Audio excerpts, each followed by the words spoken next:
In this video, I'm going to discuss moment of inertia. This is an additional video discussion for this topic. Okay, um, let's just recall the term moment of inertia describes how an area or a mass is distributed relative to an axis. Think of it as a parang a wood, no? Uh, in a certain axis of the wood. Okay, gaano ba kahirap i-bend yung wood? Basically, that is the significance of moment of inertia. In engineering, it is commonly used in two modular ways. So, the table presented here, okay, we have here the type column, the symbol, the meaning, and the common use. No? The area of moment of inertia, that is, the symbol niyan is yung capital I. It measures how an area is distributed about an axis. So, common use niyan dito is for beam bending, deflection, structural design.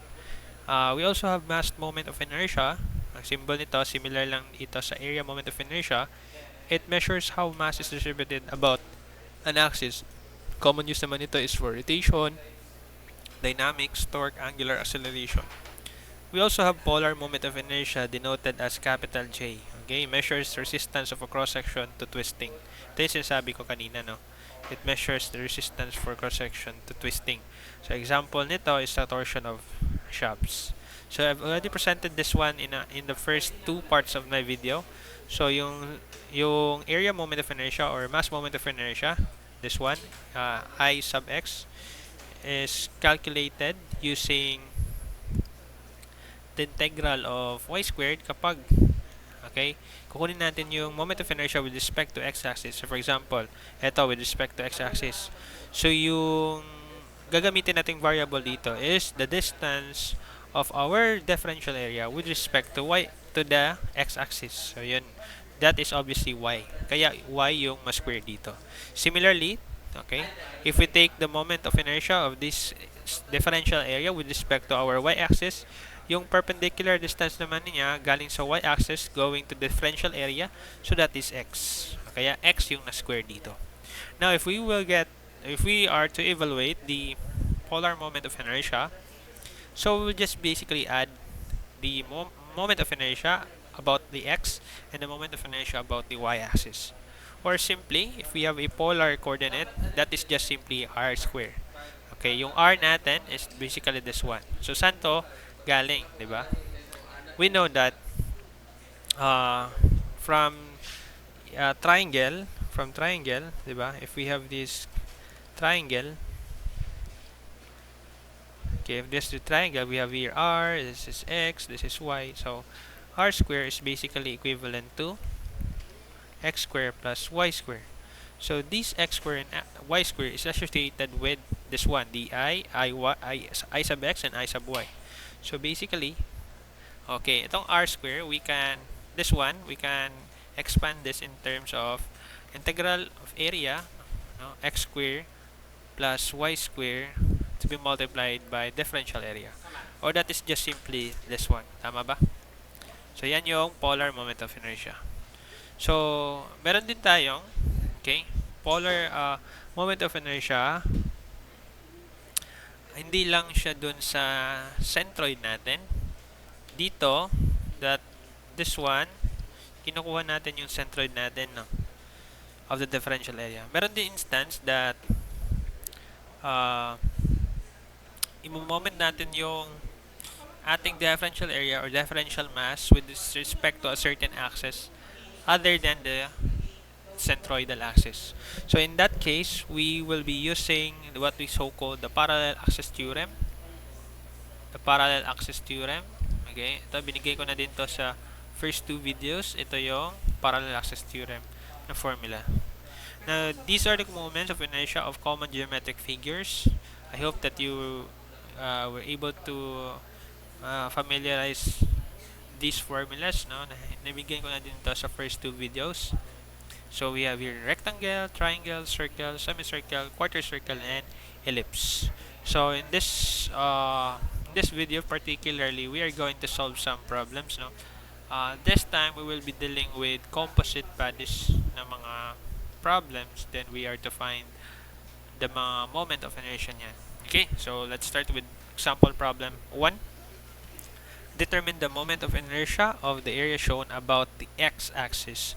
So, yung formula natin na I sub x, no, that refers to the centroidal moment of inertia about that x centroidal axis.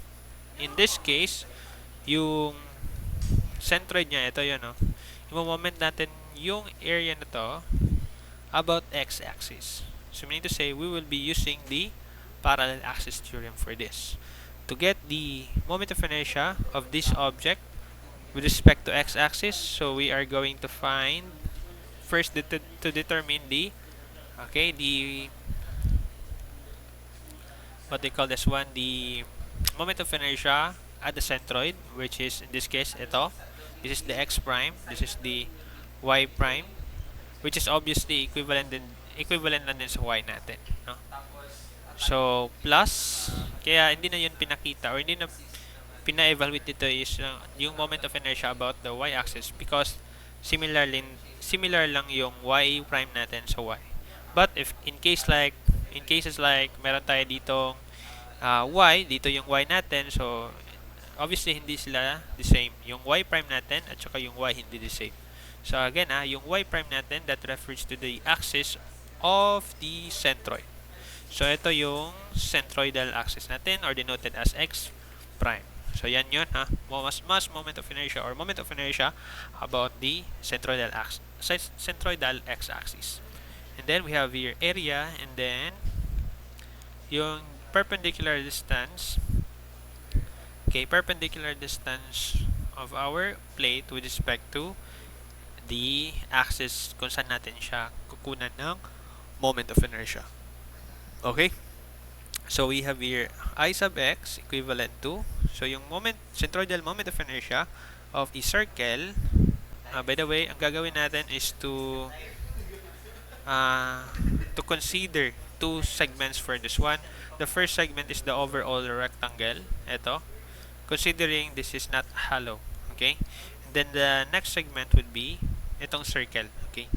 So bali buuin natin yung isang rectangle. Okay? Yan yung kukunan natin ng moment of inertia, and then kukunin din natin yung moment of inertia of the circle. Then isa-subtract lang natin yun. Okay? So basically, for circle, let's start with the circle. Okay, for circle, okay, take note, fill in natin yung circle dito. Basically, we need to what they call this one, we need to subtract the moment of inertia of this circle na kinuna natin. Okay? So we have here, so lagay lang natin dito itong circle na to, part ito yun, no? So basically ito segment 1, ito na yung buong rectangle. Okay? Ito naman yung segment 2. Okay, for circle, so yung moment of inertia about the centroidal axis is given to be equivalent to this one. Okay, sorry, to this one, 1 over 4 pi r raised to the power of 4. So yan yung gagamitin natin dito, 1 over 4 pi r raised to the power of 4. Okay, plus yung area natin, area ng ating area of the circle. Okay, area of the circle. So ano yung radius niya? 25 mm. So yung area ng circle is pi r squared, tama ba? At yung differential area niya, differential distance niya, or yung distance niya galing sa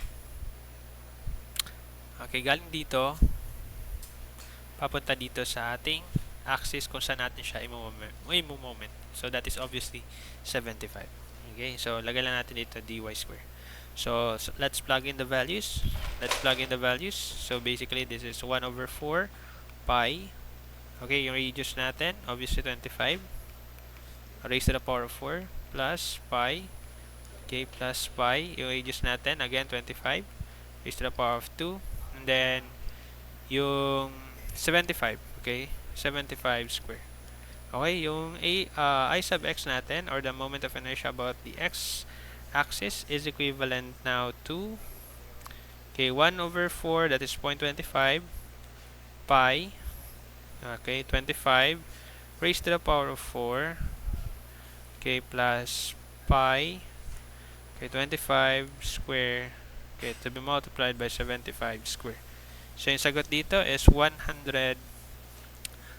Okay, sorry. So ano ba yung dimensions natin dito? Ito mo, mm, no? Mm raised to the power 4 kasi naka-raised to the power 4 siya. Dito mm square. Ito naman mm square. So mm square times mm square, that is mm raised to the power 4. So yung moment of inertia natin is naka mm raised to the power of 4 or mm, yes, mm raised to the power of 4. So yung value na nakuha natin doon, ito. So gawin na natin, convert natin into scientific notation, sorry. So that is about 11 point 11.35, pwede na yan, 11.35 times 10 raised to the power of 6.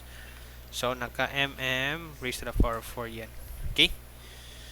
So let me just check if naka-record pa ba ako. So that is for ix, that's for circle.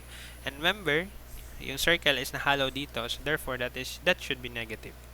So isa-subtract natin yung moment of inertia of the circle.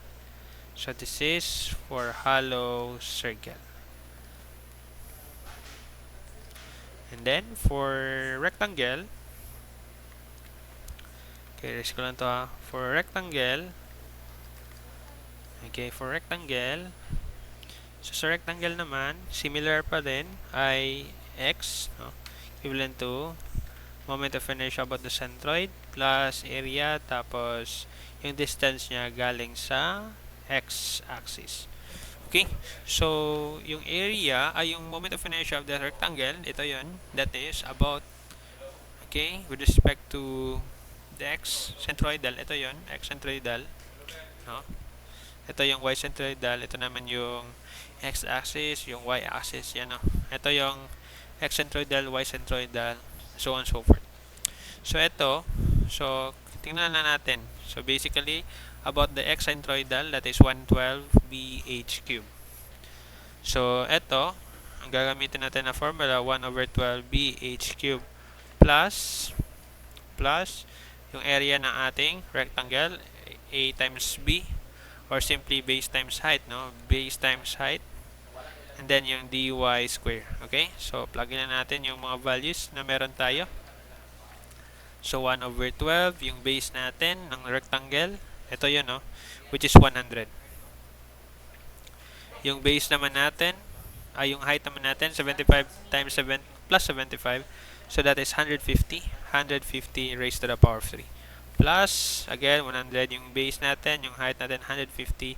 And yung dy natin, so, yung distance of the centroid of this rectangle going to the x-axis is still equivalent to 75.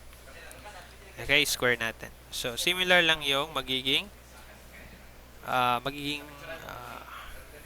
symbol natin. So, that is 1 over 12 to be multiplied by 100 times 150 cube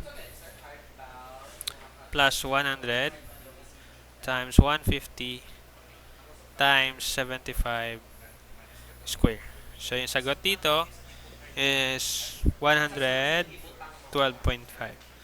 So, yung natin yan. So, that is 112.5 times 10 raised to the power of 6 mm raised to the power of 4. So, hindi pa yan yung sagot natin kasi yung moment of inertia nitong circle, kailangan natin yan i-subtract so the total moment of inertia of the rectangle. So, that would describe the moment of inertia of this shaded region. Itong naka-highlight na blue.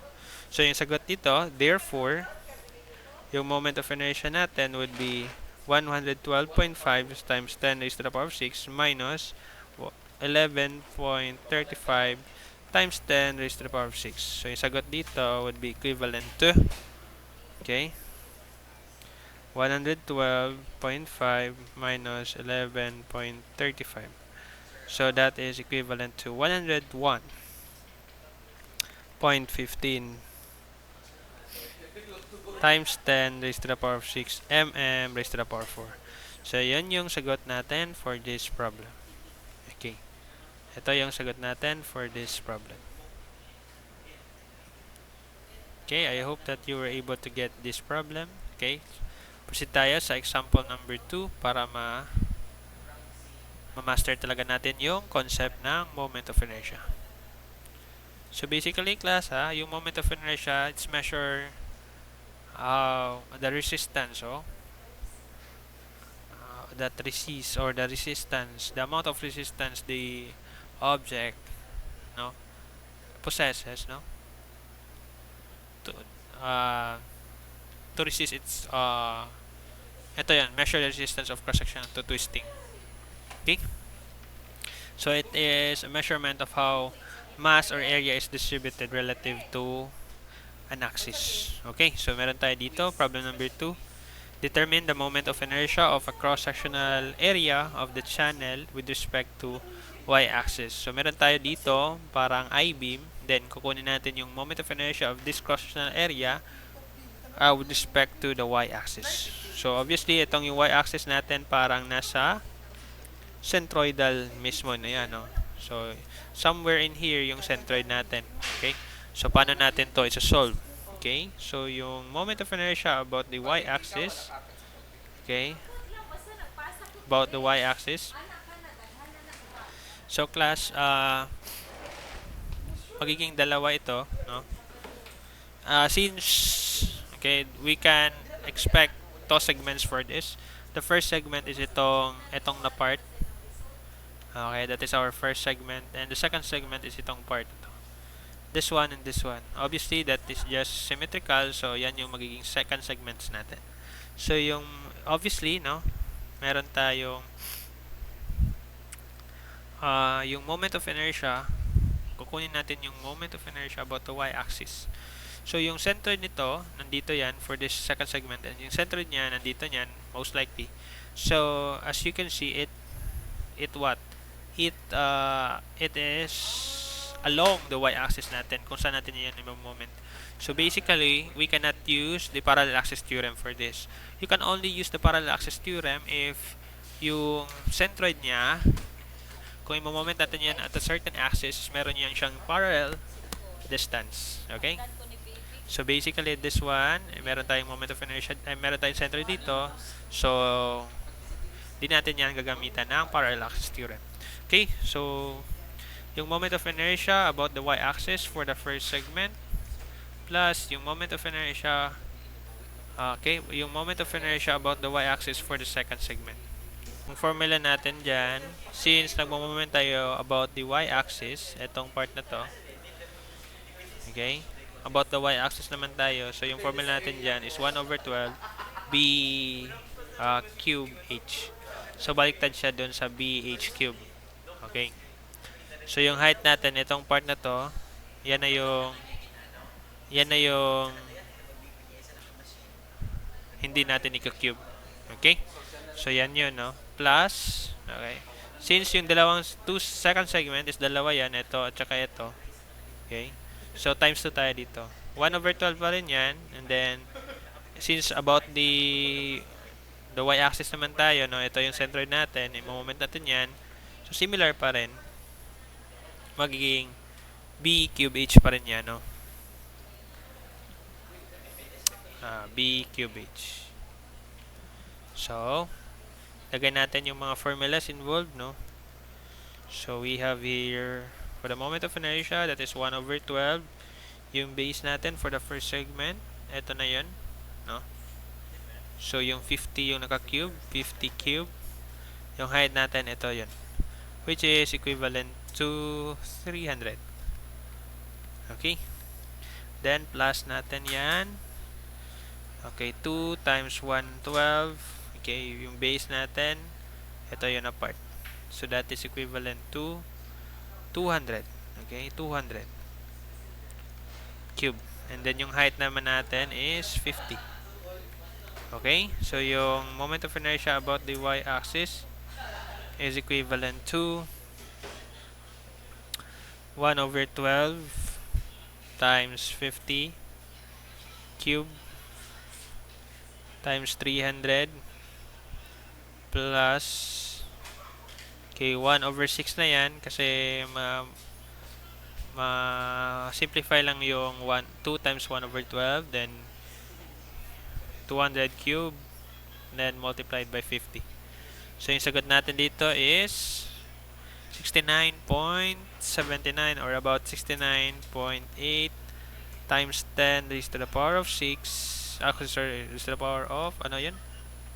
6 ba yun? Okay, 6 naman. 6 raised to the power of 6. And that is still mm raised to the power of 4. Always class, yung moment of inertia naka mm or mean to say naka unit of length tapos raised to the power of 4. Yan yung always na moment of inertia na unit. Okay, for our last problem, sana yung last problem natin. Ito yun, move ko lang to saglit sa task class So this is our last problem for the moment of inertia. Okay, for the last problem, the moment of inertia, determine the moment of inertia of the cross-sectional area of the T-beam with respect to x-axis. So, i-moment naman natin siya with respect to where is our x-axis. Actually, this one is x prime axis. X prime to class So, i-moment natin yan dito.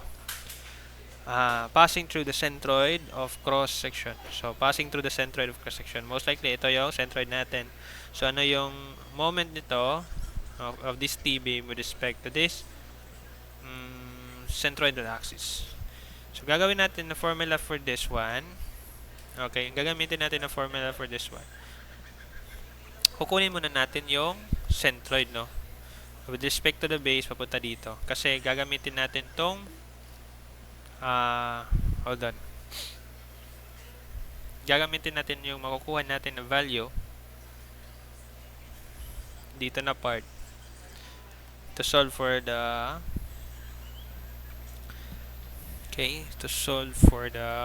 moment of inertia about the x centroidal. So, let's just first take the centroid, no? Coordinate nito galing sa itong base na to papunta dito, or that is y bar. So, recall natin, no? Sa y bar is equivalent yan sa summation of y arbitrary to be multiplied by area all over summation naman na area. So, meron tayong dalawang segment dito. Pwede natin ito hatiin sa dalawa. Itong part na to at saka itong part na to. So, yung y bar, sige, gawa tayo ng segments. Okay, gawa tayo ng table, no? Saglit lang. Segments. Then, we have here the y arbitrary. Tapos, yung y arbitrary tapos area. Meron pa palang area, no? Area. Then, y arbitrary. And then, lastly, we have here area, y arbitrary tapos area. So, yung area for segment 1. So, sa segment 1, ano yon? Area nito is 30 by 150. So, 30 by 150. Ano naman yung centroid niya? Half of this one, which is 75. So, galing dito, ito yan. No? Galing dito with respect to sabihin natin with respect to dito yan dapat. With respect to the base, so ano yung centroid nito? Nitong part na to? Okay? Ito yun, no? So, that is 30 times 70, half of this one. So, 30 plus 75, right? So, that is 105. Tama ba? 105. Ito, 75 yan galing dito. Tapos, plus 30. So, that is 105. Okay? So, therefore, this is equivalent to 30 tapos 150. And then, to be multiplied by 105. So, ito yung value niyan. 472. 500. Okay? 472, 500. So, yan yung dito. For the second segment, area naman nito is still similar lang, 30 times 150. And yung centroid naman niya, okay, yung y arbitrary galing dito na base, so half of this 30, which is 15 lang. So, similar pa rin, ang mag-change lang is itong part na to. So, that is 67, 500. So, ano yung magiging summation nila? Summation of the area. So, basically, 30 times 150 times 2 na lang. No? So, yung sagot dito is 900. So, ito 900. 9,000 pala. Sorry, 9,000. So, ito, isum up natin yan. 47,000 So 472,500 plus 67,500. Sagot dito is 540,000. Okay? So yung Y bar natin, would be equivalent to 540,000 all over 9,000. So that would be equivalent to answer, divide natin by 9,000. So yung sagot natin is 60. So yung Y bar pala natin is 60 mm. So yung Y natin dito is equivalent pala sa 60 mm. Now, okay, yung gagawin natin is, since itong part na to class, i-moment natin yan papunta dito. So basically, magkakaroon tayo ng perpendicular distance which is equivalent to this one. Okay, sabi natin, 'di ba, this is segment 1, then this is segment 2. So yung moment of inertia about the x prime axis, so that is summation, kumbaga. Summation ng moment of inertia about the centroid plus sabihin na natin I sub bar. Pwede natin sabihin kasi iba-iba to kasi okay. Kapag about sa centroid, pwede natin sabihin na lang I, no? Plus area, tapos yung distance niya sa yung axis na i-moment natin siya. Okay, summation yan lahat kasi meron tayong dalawa, no? So yung moment of inertia niya galing for the first segment, then moment of inertia for the second segment. So using parallel axis theorem. Okay? So we have here the moment of inertia about the x prime axis. So yung moment of inertia of the first segment, sabihin natin ito. So ano yung formula natin? So that is still a rectangle, so 1/2. Okay, about x naman, so that is 1/2. Okay, b. Okay, unahin natin yan. Moment of inertia for the first segment would be 1/12 BH cube. Yan yung centroid niya plus, okay, plus, since yung centroid niya is most likely nandito yan, no? Okay, nandito yan, no? Centroid nitong ating rectangle. So ano yung distance nito? Since nakuha naman natin na ito, this is 60. This one, yung half talaga nito is 75. Okay? So 150 minus 75, 75 minus 60. So magiging 15 lang yan, no? So we have here area, tapos so ang area natin base times height, tapos yung distance, sabihin na natin na dy1 square. Okay? So 1/12, yung base natin dito is equivalent to 30. Ito yun, 30. And then yung height natin is 150.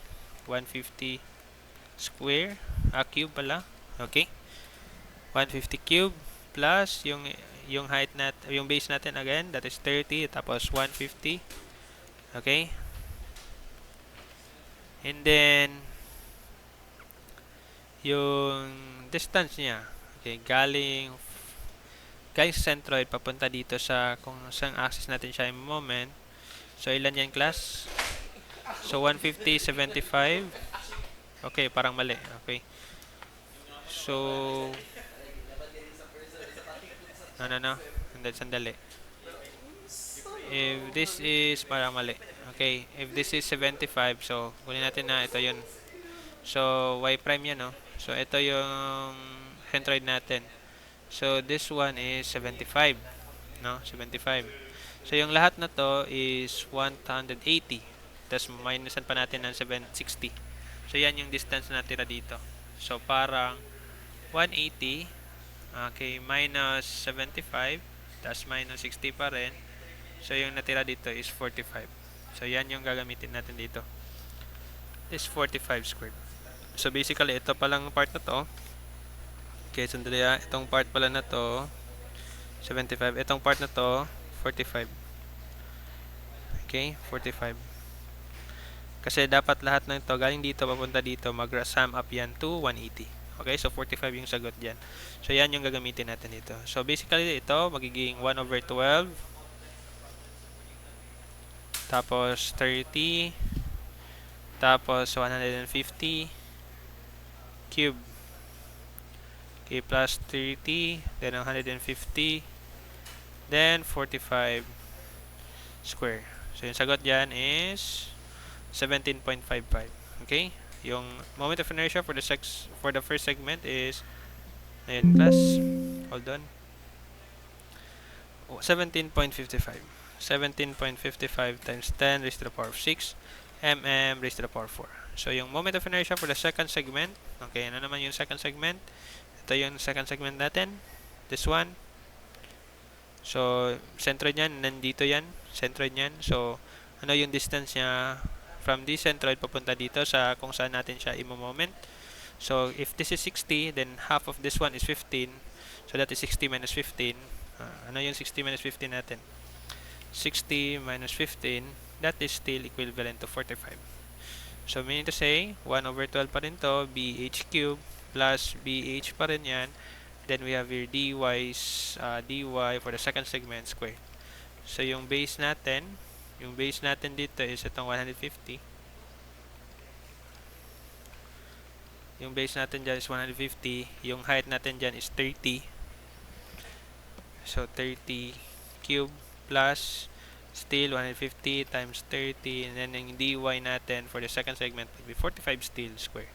So, yung moment of inertia for the second segment will be equivalent to 1 over 12. Then, 150. Then, we have here 30 cube. Okay, plus 150 times 30. And then that is to be multiplied by 45 square. So yung sagot dyan is 9.45. 9.45 times 10 raised to the power of 6 mm raised to the power of 4. So yung moment of inertia pala of the about this x-centroid x prime axis, that is okay, yung x prime axis, that is the axis about this centroid kung itong buong T-beam ang kukunan natin, no? So, that is equivalent lang sa summation nito. Okay? So, 17.55, add natin by 9.45. So, yung labas nito is 27. Okay? So, 27 times 10 raised to the power of 6 mm raised to the power of 4. So, yan yung sagot natin for this problem. Okay? Yan yung sagot natin for this problem. So, I hope that you were able to follow me all throughout the discussion. And thank you for listening. I will just be uploading this one also. Okay?